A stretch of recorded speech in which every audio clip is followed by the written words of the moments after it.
Yes, Leanne. So what I showed you earlier on was just a quad section of the Maitland Mews housing development here in Cape Town, social housing, which offers 204 units. And you were talking and asking about rental. So I am joined now by one of the beneficiaries of these units, Mrs. Merle Malan.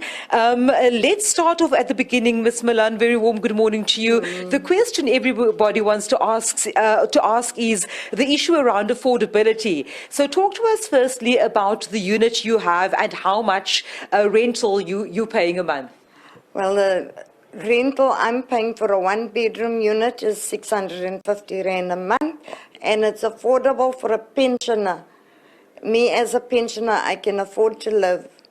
Mrs. Milan, a short while ago, you were talking to us about how you had battles and struggles to end up in a place of your own. Just give us a bit of that background and how it came about that you've ended up as part of the social housing project.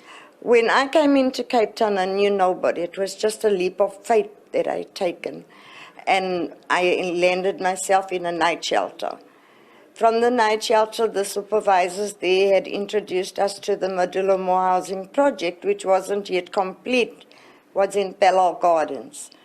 I went 2 days later and I made an application and I was accepted. And ever since then, I'm happy with modular. I got transferred now because I had the double bypass. And I'm closer to the hospital and to the clinic.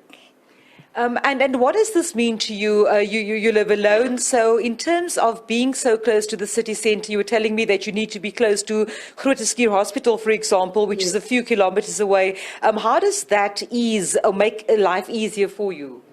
It makes life very easy for me because I'm just one taxi away. Whereas in Bellal Gardens, I had to take 4 taxis to get to Groote Schuur. Thank you so much for speaking to us, Mrs. Milan. Of course, Leanne Merle Malan, they're one of the beneficiaries of this housing development here in Maitland Mews.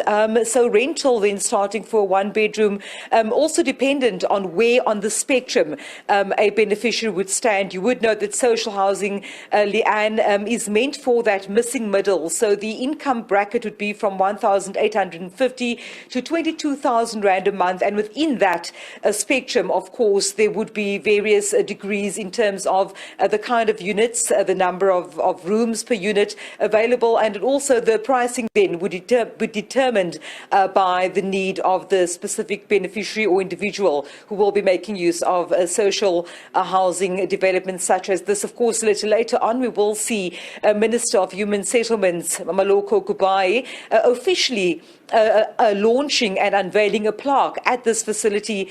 Of course, a collaboration with the South African, or rather the Social Housing Regulatory Authority, the various social housing institutes, as well as national government, provincial governments and local authorities, imperative, along with the private sector, in bringing social housing to fruition. Of course, Leanne, you would know that the main aim with social housing is different from what we know as RDP or breaking new ground. It is to bring affordable living closer to city centres, to change what is known as apartheid spatial planning, getting people who are in the lower to middle income brackets closer to amenities around the cities and towns of South Africa.